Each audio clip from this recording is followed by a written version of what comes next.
Welcome to the channel. This is Isaac Lee coming all the way from Chicago, and this is The Rundown. Just another guy giving his take on movies, TV, and any elephants in the room having to do with pop culture. And speaking of elephants in the room, yes, I am wearing a Cheetos t-shirt. So let's get on with the show.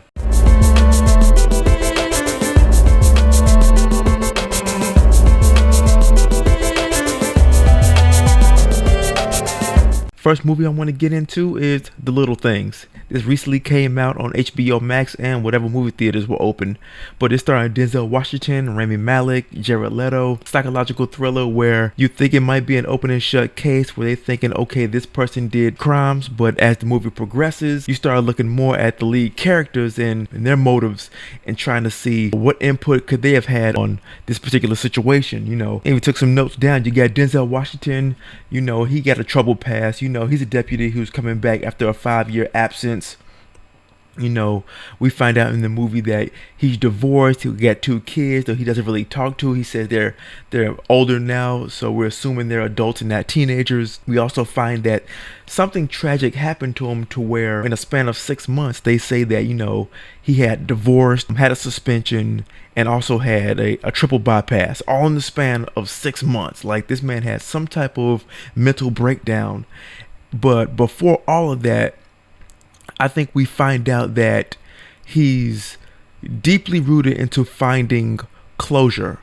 Like when he's on these cases about missing women and then they're found dead, he takes it very personal. Like the case isn't done until he finds actual justice for that person. He goes home and you see him with like pictures on the wall of like still looking at these victims and almost in a sense blaming himself to say, I didn't get this right for you, so until I do, I still owe you. Like he's in that mind state where he's still attached to cases from 5 years prior.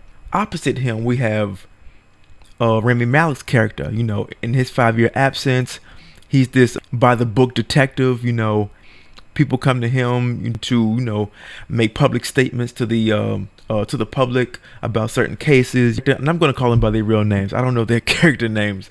I'm just going to call them by their real names. I'm going to say Denzel, I'm going to say Rami, I'm going to say Jared. I'm like, whatever. So Rami is aware of Denzel's past, and that's what kind of like another thing about him is that we find out that he has this picture perfect life at home, beautiful house, wife, 2 kids, looks like the guy's got it made. And as the film progresses, you kind of see his moral code hit a fork in the road, and he kind of has to learn how to deal with certain repercussions. I'm gonna try to like dance around spoilers. I'm not gonna try to spoil anything, but his moral code definitely hits a fork in the road. For people that have seen it, you know what I'm talking about. And then we have Jared Leto's character, and just in the trailer, he definitely fits the description of what they're looking for. You see it in the trailer where they're looking for a car with a lot of miles on it. He has it. He also has the past. He's an ex-felon who did something like 8 years prior. But when they bring him into questioning, it's never yes or no.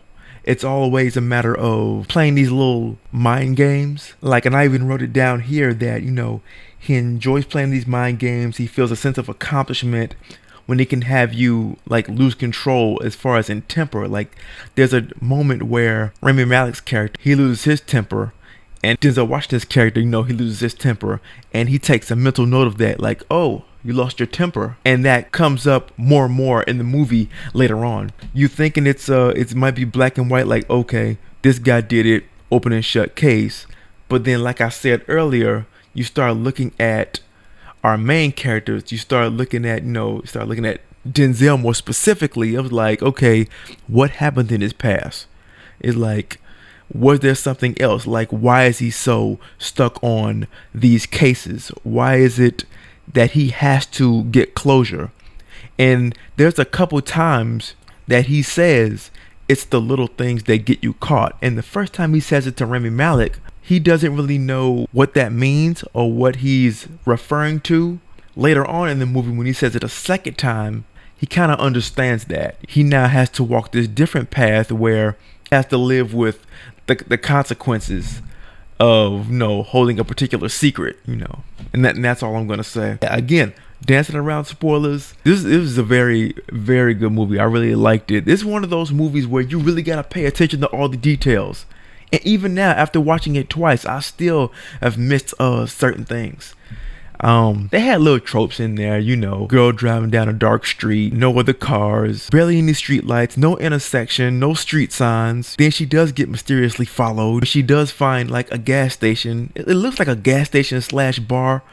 But if it was a gas station that has no business being closed because gas stations don't close and bars stay open all night. Luckily, she doesn't get killed, but then there's another scene where you have two joggers who are also jogging at night around the same time. They split up. One of the girls ends up getting followed, and then we see like a flyer saying that she's missing now. It's like the logic of some of these people, like it makes no sense. It was like stupid humorous, but not stupid infuriating. Like, I don't, even in Chicago, we hear about cases, people taking a jog down the bike trail of Lakeshore Drive between 11 at night and 3 in the morning, and they end up getting attacked. And the surprise is where? It's like, no, okay, don't get me wrong. There is sympathy for the victim, but who's surprised that it would happen at that time? And just seeing that trope about places that are normally open 24 hours being closed, it kind of reminded me of those earlier Halloween movies. You know, Jamie Lee Curtis, she wakes up in a hospital and all the doctors are gone. It's like where are you? Like, where are you going? Yeah, I really like this movie.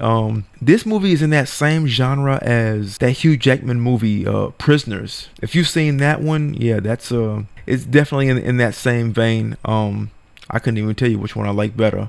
But anyway, The Little Things, I don't know how I'm gonna rate it. It's definitely worth watching multiple times, at least for me. You know, other people might think differently, but hey, I really enjoyed it. I'm gonna tell people about it. This is a brand new not brand new show. It is a brand new channel. I don't know how I'm gonna rate this, or if I'm gonna rate it. I may just give my 2 cents and that's it. Hey, you tell me what you feel in the comments section. But this is my first go. I'm Isaac Lee. This is The Rundown. See ya.